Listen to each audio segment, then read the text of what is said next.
Good morning students. आज हम कल के टॉपिक के कंटिन्यूएशन में आगे बढ़ेंगे। कल हम कठोर एवं मृदु, अम्ल एवं क्षार, hard and soft acids and bases के बारे में पढ़ रहे थे और कल आपने देखा कि किस तरह से आयरलैंड, चैट और डेविस ने कठोर एवं मृदु, अम्ल, क्षार के बारे में बताया और सर्वप्रथम इन वैज्ञानिकों ने इन धातु आयन और लिगेंड्स को समूह ए और समूह बी में बांटा। आज हम दूसरी टॉपिक शुरू कर रहे हैं, पियर्सन की कठोर एवं मृदु अम्ल क्षार संकल्पना।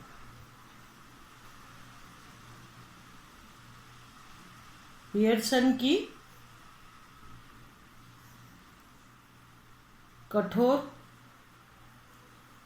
तथा मृदु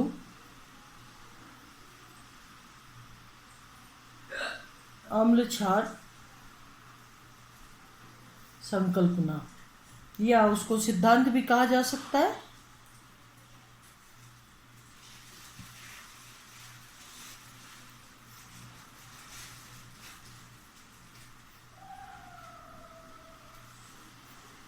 Pearson's hard and soft acid base concept, or we can say Pearson's HSAB concept।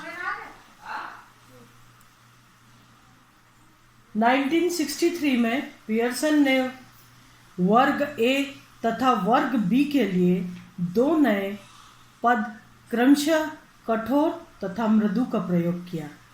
उन्होंने वर्ग ए के धातु आयनों को कठोर अम्ल तथा वर्ग बी के धातु आयनों को मृदु अम्ल से परिभाषित किया। इस तरीके से समूह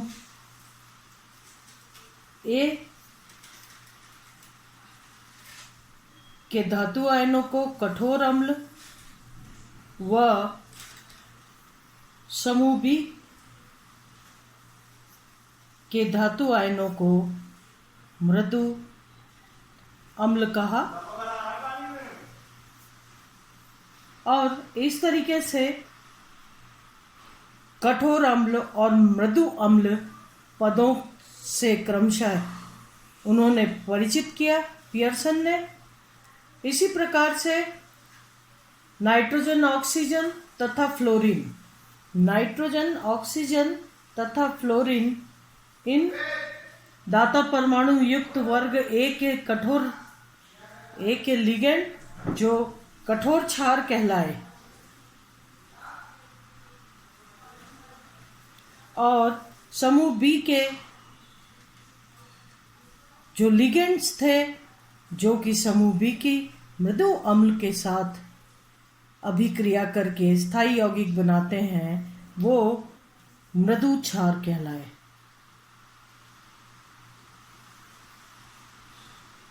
जैसा कि कल हमने पढ़ा था कि फास्फोरस, सल्फर और क्लोरीन इत्यादि, ब्रोमीन, आयोडीन आदि से बने लिगेंड्स जो हैं वो मृदु अम्ल के साथ अभिक्रिया कर या समूह बी की धातुओं के साथ अभिक्रिया कर स्थायी यौगिक बनाते हैं। पियर्सन ने समूह ए को कठोर अम्ल और समूह ए में आने वाले लिगेंड्स को कठोर क्षार कहा, जबकि समूह बी में आने वाली धातु आयनों को मृदु अम्ल और लिगेंड्स को मृदु क्षार कहा। यदि देखा जाए तो एक प्रारूपिक लुईस अम्ल क्षार अभिक्रिया को हम प्रदर्शित कर सकते हैं।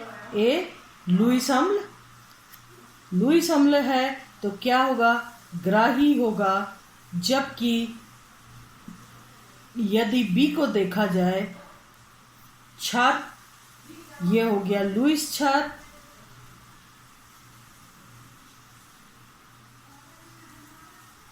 और ये हो गया लुईस अम्ल। अगर एक प्रारूपिक अभिक्रिया देखा जाए तो लुईस अम्ल लुईस क्षार के साथ अभिक्रिया करके और संकुल बनाता है। यदि हम उपसहसंयोजक यौगिकों के ही रिगार्डिंग बात कर रहे हैं, लुईस अम्ल लुईस क्षार से अभिक्रिया करके A.B संकुल बनाता है। लुईस अम्ल क्षार अभिक्रिया में प्राप्त संकुल के स्थायित्व को समझाने के लिए पियर्सन ने एक साधारण सा नियम दिया जिसे पियर्सन सिद्धांत कहते हैं। पियर्सन के अनुसार जब कठोर अम्ल कठोर क्षार से अभिक्रिया करता है तो स्थायी संकुल बनता है। मृदु अम्ल मृदु क्षार से अभिक्रिया करता है तो स्थायी संकुल बनता है। कठोर अम्ल प्लस कठोर क्षार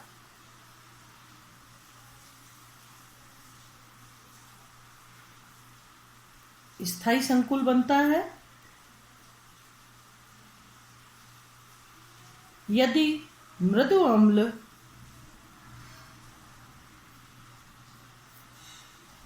मृदु क्षार की अभिक्रिया कराई जाए तो स्थायी संकुल बनता है। लेकिन यदि कठोर अम्ल की अभिक्रिया मृदु क्षार से बनाई जाती है,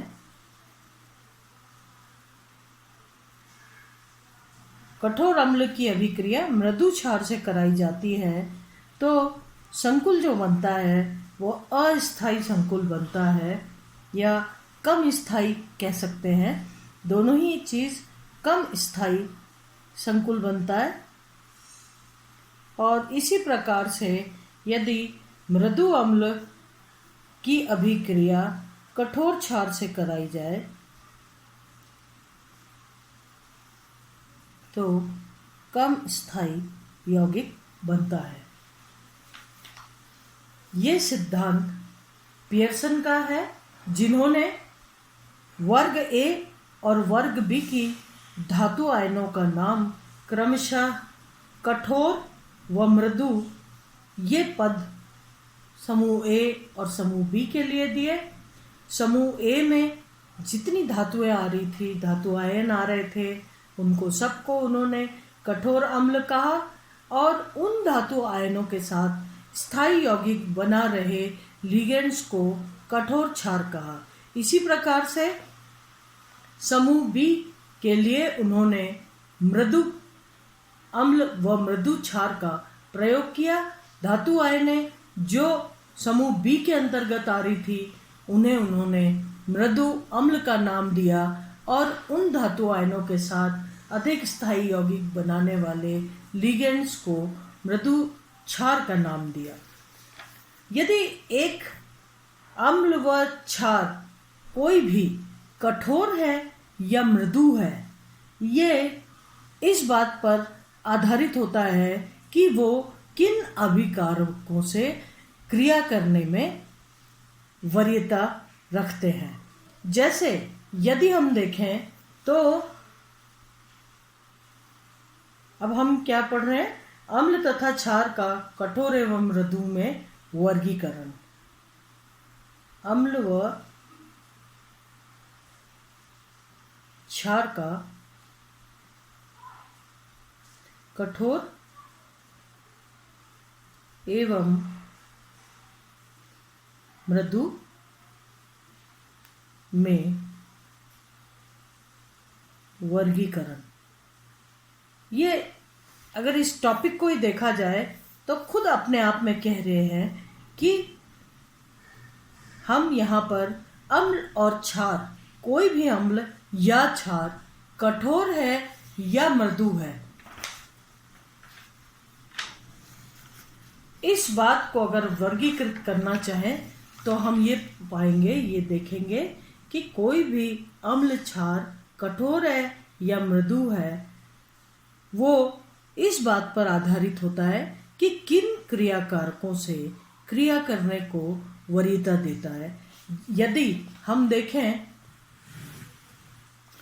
तो एक क्षार है, ये कठोर है या मृदु है, ये किस अभिकारक को वरीयता देता है अभिक्रिया में। अगर इसे हम Hb+, B एक क्षार है, H+ के साथ मिलकर Hb+, या इसे हम चाहें तो इस तरीके से भी लिख सकते हैं BH+, ताकि आप लोगों को ये समझ में आए कि ये जो प्लस चार्ज है ये हाइड्रोजन पर है, ठीक है, इट्स ए प्रोटॉन और H+ आयन। तो B क्षार H+ आयन के साथ जुड़ा हुआ है और बना रहा है BH+। इसी प्रकार से एक दूसरा मृदु को देखा जाए CH3Hg+, यहाँ पर mercury 2+ CH3- methyl negative ion के साथ प्रोडक्ट बना रहा है, उत्पाद बना रहा है।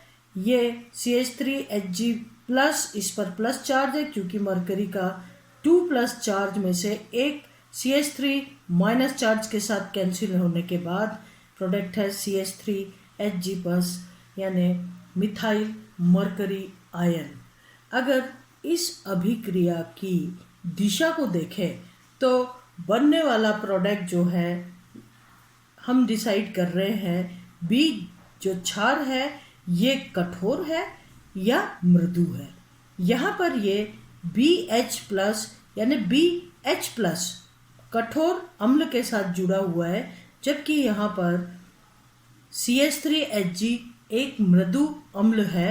और अगर प्रोडक्ट बनता है, उत्पाद बनता है CH3HgB+H+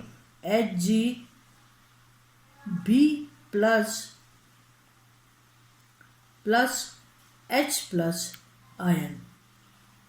अगर इसकी दिशा फॉरवर्ड है, इस अभिक्रिया की दिशा फॉरवर्ड है, यानी कि उत्पाद CH3HgB+ अधिक मात्रा में बन रहा है, इसका मतलब क्या होगा। और यदि ये अभिक्रिया बैकवर्ड डायरेक्शन में है और BH+ ही अधिक मात्रा में बना हुआ है, तो ऐसी कंडीशन में B का बिहेवियर कैसा होगा, कठोर होगा। मतलब यदि इस अभिक्रिया की दिशा अग्र दिशा है, प्रोडक्ट CH3HgB+ बन रहा है, ये इस बात को दर्शाएगा कि B CH3Hg+ से जुड़ने को वरीयता दे रहा है और इसलिए B एक मृदु क्षार है।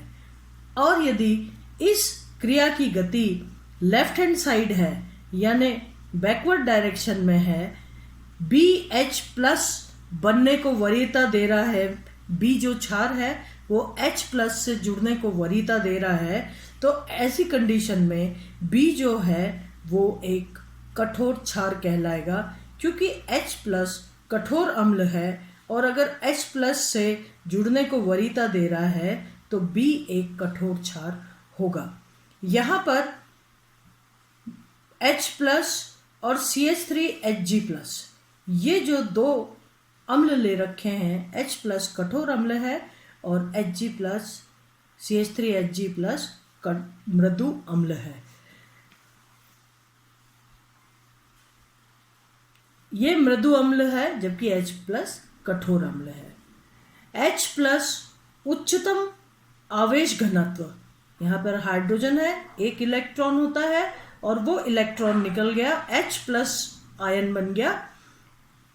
तो H+ उच्चतम आवेश घनत्व के कारण कठोर अम्ल है, जबकि CH3Hg+ को एक रेफरेंस मृदु अम्ल कहा गया। रेफरेंस मृदु अम्ल निर्देश मृदु अम्ल चुना गया। यहाँ पर Hg2+ आयन बड़े आकार छद्म अक्रिय गैस विन्यास, यानी इसका अक्रिय गैस विन्यास 5d10। मरकरी का जो विन्यास है वो 5th d कक्षक में 10 इलेक्ट्रॉन है, मतलब हुआ छद्म अक्रिय गैस विन्यास। तो CH3Hg+ आयन बड़े आकार छद्म अक्रिय गैस विन्यास तथा CH3- यानी मिथाइल ऋणायन जो उपस्थित है, इस समूह की उपस्थिति के कारण ज्यादा मृदु हो जाता है Hg+2। और H+ और CH3Hg+ दोनों पर एक ही धन आयन होने से इनकी तुलना करना आसान हो जाता है। अब यदि क्षार कठोर होगा तो H+ आयन से जुड़ने को वरीयता देगा, जबकि अगर ये यदि B मृदु होगा तो वो CH3Hg+ से जुड़ने को वरीयता देगा। अभिक्रिया की जो डायरेक्शन है वो फॉरवर्ड होगा। अगर B जो है वो कठोर क्षार है तो H+ आयन को से जुड़ने को वरीयता देगा। साम्य की दिशा जो होगी वो बैकवर्ड डायरेक्शन में होगी, और यदि B मृदु क्षार है तो साम्य की दिशा फॉरवर्ड डायरेक्शन में होगी। कठोर तथा मृदु के मध्य कोई स्पष्ट सीमा रेखा नहीं है, क्योंकि सभी अम्लों व क्षारों की कठोरता व मृदुता समान नहीं होती है। ये सापेक्षता में होती है, कंपैरेटिवली देखा जाता है। यदि देखा जाए तो क्षारीय धातु यानी लिथियम से लेकर के और सीजियम तक सभी क्षारीय धातु कठोर अम्ल होते हैं, लेकिन यदि एक अभिक्रिया में लिथियम और सीजियम दोनों उपस्थित हो तो लिथियम अधिक कठोर होगा, क्योंकि लिथियम पर आवेश घनत्व ज़्यादा है, आकार में छोटा है, और इसीलिए लिथियम अधिक कठोर होगा बजाय सीजियम के। एक ही अभिक्रिया में लिथियम कठोर अम्ल की भांति व्यवहार करेगा और सीजियम अपने बड़े आकार के कारण आसानी से ध्रुवित हो जाता है, और इसीलिए वो उस अभिक्रिया में मृदु अम्ल की भांति व्यवहार करेगा। यानी ये एक कंपैरेटिव स्टडी है। ऐसा नहीं कि अगर कहीं पर कोई धातु आयन कठोर अम्ल की भांति व्यवहार कर रहा है तो वो हमेशा ही कठोर की भांति व्यवहार करेगा, ये जरूरी नहीं है। यदि दूसरा अभिकारक मृदु है उससे तो वो कठोर की भांति व्यवहार करेगा, लेकिन यदि दूसरा अभिकर्मक या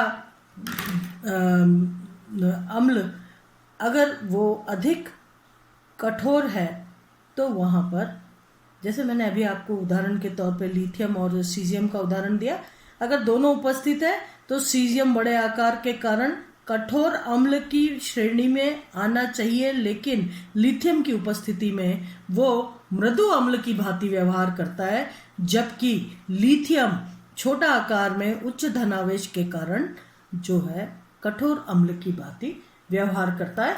इसी तरीके से अगर नाइट्रोजन को देखा जाए तो नाइट्रोजन NH3 ये एक क्षार है और कठोर क्षार की भांति व्यवहार करती है, कठोर अम्लों के साथ अधिक स्थायी संकुल बनाती है। लेकिन NH3 के अलावा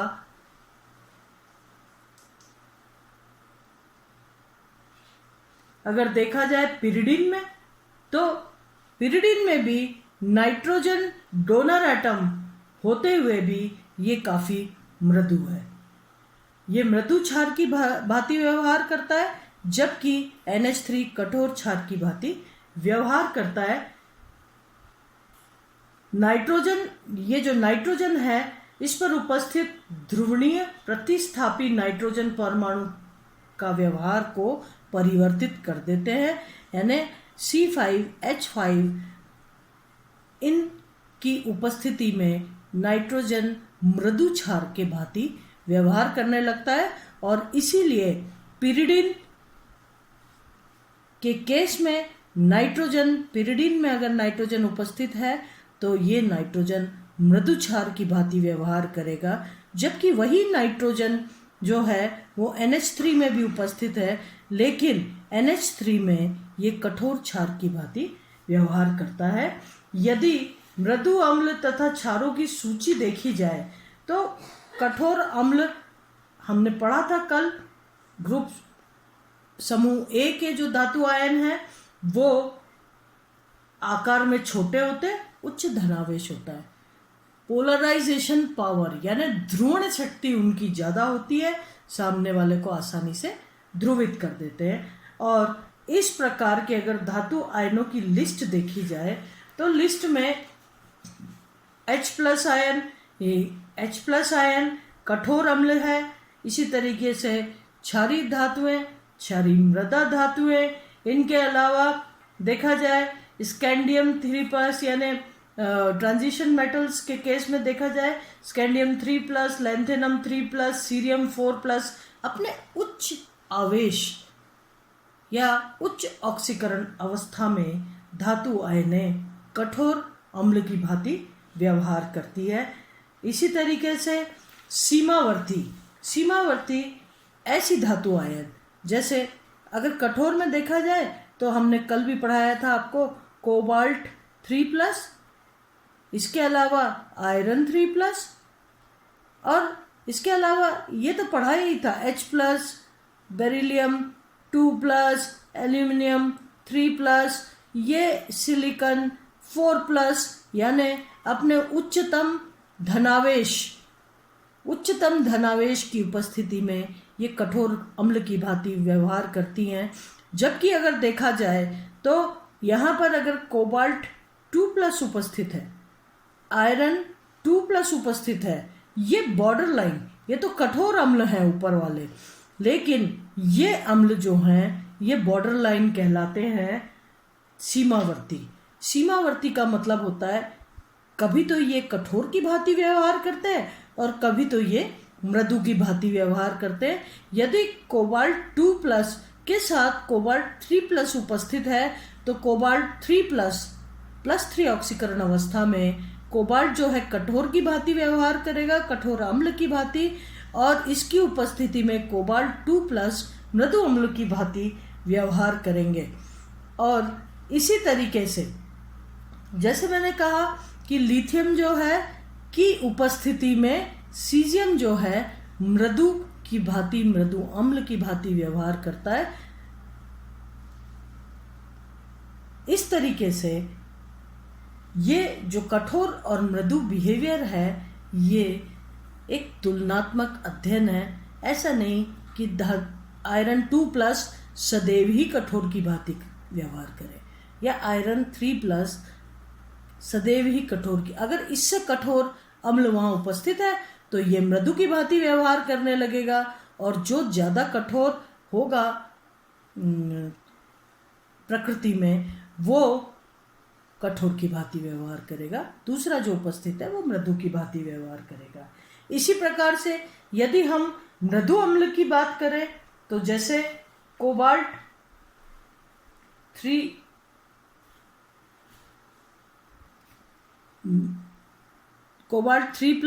ये तो हो गया कठोर, कोबाल्ट 2+ ये हो गया सीमावर्ती। पर यदि हम palladium 2+, platinum 2+, silver plus Hg2+, जिनको कि मैंने कल भी आपको समूह बी में बताया था, समूह बी में ये धातु आयनें समूह बी के लिगेंड के साथ अधिक स्थायी संकुल बनाती हैं। तो ये जो धातु आयन हैं ये इनका जो कैरेक्टरिस्टिक है, इनके जो लक्षण हैं वो है की आकार में बड़ी होती हैं, करीब करीब d ऑर्बिटल्स इनके कंप्लीट होते हैं। छद्म अक्रिय गैस विन्यास, इनकी ध्रुवणता यानी पोलराइजेबिलिटी बहुत अधिक होती है। आसानी से ये कठोर अम्ल की उपस्थिति में मृदु अम्ल जो है ये ध्रुवित हो जाते हैं। ये इनके लक्षण हैं मृदु अम्ल के, जो कि मृदु लिगेंड्स के साथ अधिक स्थायी यौगिक बनाती हैं। मृदु अम्ल में इनके अलावा भी बहुत सारे एग्जाम्पल हैं, जैसे BH3, गैलियम ट्राइमिथाइल गैलियम, ये copper plus, gold plus, cadmium 2+, ये सारे मृदु अम्ल के उदाहरण हैं। यदि कठोर क्षार की बात करें तो कठोर क्षार में कल भी आपने पढ़ा था H2O,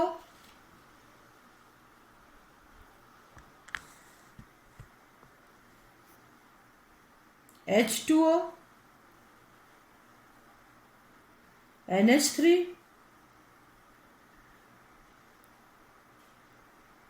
NH2R,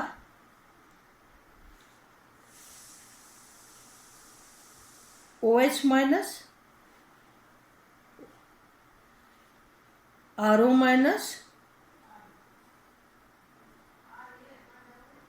ये सभी। इसके अलावा आपने फर्स्ट ईयर में जो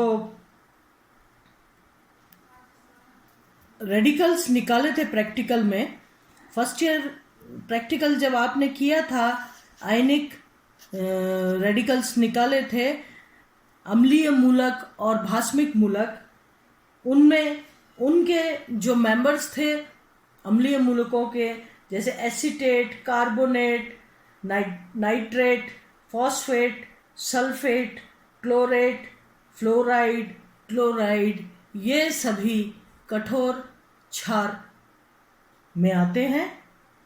इसी तरीके से अगर क्षार के केस में देखा जाए सीमावर्ती, तो आप जानते हैं पिरिडीन।